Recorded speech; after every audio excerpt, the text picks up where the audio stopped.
Morning students, आज देख लेते हैं next chapter marginal productivity theory of distribution, यानी वितरण की सीमांत उत्पादकता के बारे में हम यहाँ पे बात करेंगे। What is distribution? वितरण है क्या चीज़? तो जितने भी हमारे पास फैक्टर्स ऑफ प्रोडक्शन है, जैसे land, labour, capital and entrepreneur, ठीक है, तो इनको हमने क्या देना है? जैसे लैंड के लिए रेंट है, लेबर के लिए वेजेस है, कैपिटल के लिए इंटरेस्ट है और एंटरप्रेन्योर के लिए प्रॉफिट है, ठीक है। तो ये जो हम पढ़ते हैं इसको हम वितरण कहते हैं। नाउ टाइप्स ऑफ डिस्ट्रीब्यूशन, तो पहले हमारे पास क्या है? Personal distribution. पर्सनल डिस्ट्रीब्यूशन में हमारे पास आ जाता है जैसे किसी की सैलरी कितनी है उस अकॉर्डिंगली जो भी डिस्ट्रीब्यूशन है।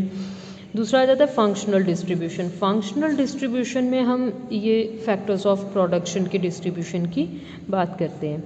Now what is theory of factor pricing? Factor pricing क्या चीज़ है? फैक्टर प्राइसिंग का मतलब यही है कि जैसे लेबर है, लेबर को हम प्राइस दे रहे हैं वेजेस, ठीक है। अगर एंटरप्रेन्योर है उसको क्या मिल रहा है? प्रॉफिट। उसमें दो एस्पेक्ट्स आ जाते हैं, price aspect and income aspect. Price aspect में हमारे पास आ जाता है कि लैंड, लेबर, कैपिटल, एंटरप्रेन्योर का price we are paying rent, wages, interest and profit. Income, जैसे लेबर है, लेबर का ये इनकम है, wages is the income of labour, maybe profits is the income of the entrepreneur, right?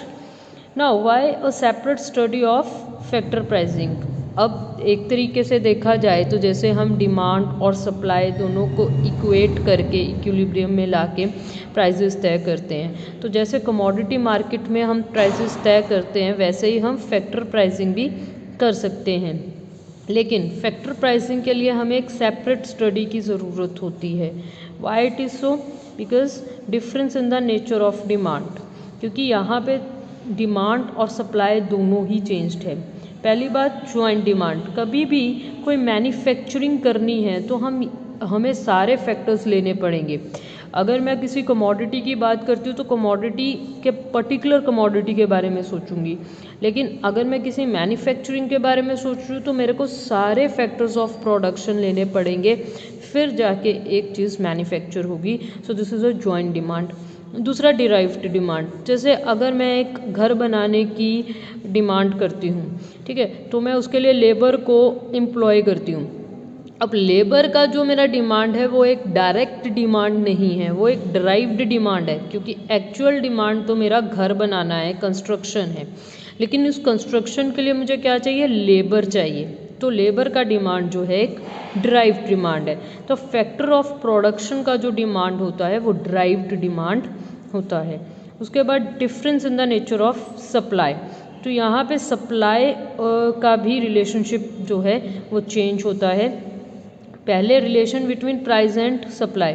अब जैसे यहाँ पे लेबर में हम बात करते हैं, नॉर्मली हमारे पास एक कमोडिटी होता है तो प्राइस बढ़ेगा सप्लाई भी बढ़ेगा, प्राइस बढ़ा सप्लाई भी बढ़ा। अब लेबर के केस में up to one level price बढ़ने से यानी वेजेस बढ़ने से सप्लाई बढ़ता है, बट एक लेवल के बाद इसका अगर हम सप्लाई देखें तो बैकवर्ड बेंडिंग हो जाता है, यानी कि एक टाइम के बाद सप्लाई नहीं बढ़ता है। इंस्टेड सप्लाई बढ़ने की बजाय क्या होता है, जो लेबर है वो लेजर ज़्यादा प्रेफर करती है काम करने के से, राइट। सो यहाँ पे प्राइस एंड सप्लाई का रिलेशन जो है वो अलग है।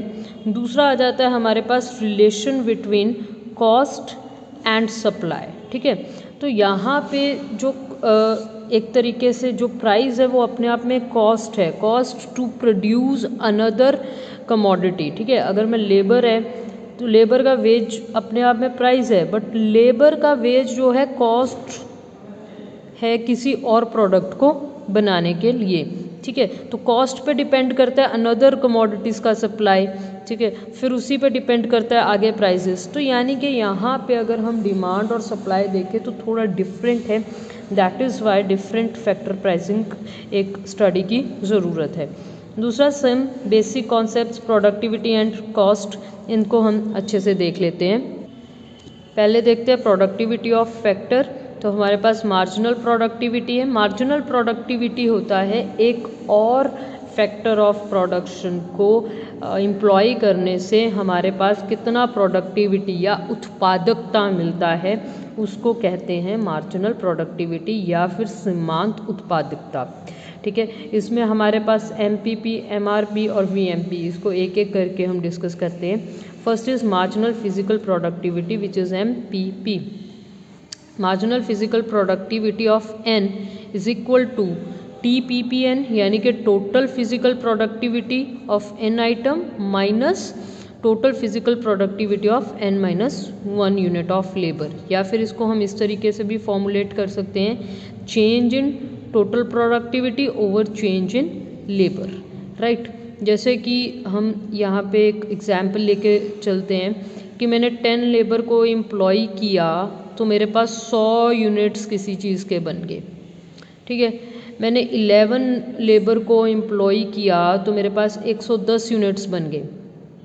अब मार्जिनल प्रोडक्टिविटी या marginal physical productivity of 11th labour, यानी 11वें बंदे ने कितना बनाया, 110 माइनस 100 10 यूनिट्स बनाए, राइट। उसके बाद मार्जिनल रेवेन्यू प्रोडक्टिविटी, ये हमारे पास आ जाएगा MRPN is equal to TRPN minus TRPN minus 1। या फिर हम इसको इस तरीके से भी कर सकते हैं, change in total revenue productivity over change in labour.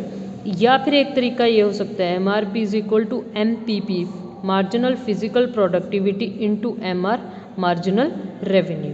ठीक है, तो MRP फॉर एग्जांपल मैं आपको MPP का यहाँ पे जैसे 10 यूनिट्स आया, सपोज 10 यूनिट्स और इसका MR कितना है 10 है, तो ये 100 क्या हो गया MRP। ठीक है, एक आगे हमारे पास आ जाता है value of marginal physical productivity that is equal to MPP into AR। यहाँ पे एवरेज रेवेन्यू से, यहाँ पे मार्जिनल रेवेन्यू से।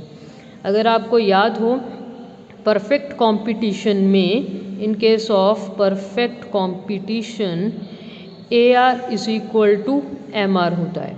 ठीक है जी, उस केस में हमारे पास परफेक्ट कंपटीशन के केस में सिर्फ MRP is equal to VMP value of marginal physical productivity और मार्जिनल रेवेन्यू प्रोडक्टिविटी, ये दोनों आपस में इक्वल हो जाएंगे in case of perfect competition, because AR और MR जो है परफेक्ट कंपटीशन में एक ही जितने होते हैं। Now come to the point of average productivity. तो एवरेज प्रोडक्टिविटी में हमारे पास पहला आ गया एवरेज फिजिकल प्रोडक्टिविटी, मार्जिनल सीमांत, एवरेज औसत। ठीक है, तो औसत उत्पादकता के बारे में अगर हमने देखना है तो हमारे पास क्या है, APP is equal to TPP over unit of variable factor. ठीक है, similarly ARP is equal to TRP over units of the variable factor. या फिर ARP को हम इस तरीके से भी लिख सकते हैं APP इंटू AR। ये आपको सिर्फ फॉर्मूलाज जो हैं वो अच्छे से पता होने चाहिए। Now behaviour of ARP and MRP curves. तो MRP और ARP जो है कैसा होता है हमारे पास, this is may be your ARP, ठीक है, और ये है MRP। चीज़ और है MRP जो है इस तरीके से भी हो सकता है। MRP जो है ARP के जो है हाईएस्ट पॉइंट पे कट करके जाएगी। ठीक है, तो MRP जो है पहले बढ़ेगी भी ज़्यादा, हाईएस्ट पॉइंट भी जल्दी अटेंड करेगी और फिर गिरना स्टार्ट कर देगी।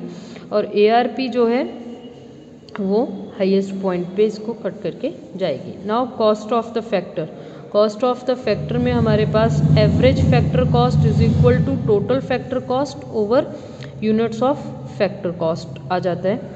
इन केस ऑफ लेबर यही एवरेज फैक्टर कॉस्ट कैसे आ जाएगा, total wage bill over units of labour employed. ठीक है, marginal factor cost is equal to that is total factor cost.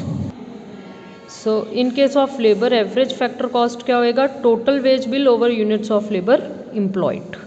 Now marginal factor cost is equal to TFN total factor cost of N minus total factor cost of N minus 1।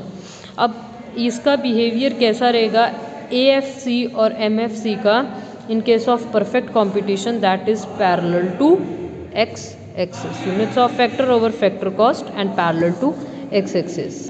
In case of imperfect competition ये रहेगा AFC and MFC। ठीक है, so that's all about the today's lecture. Thank you very much.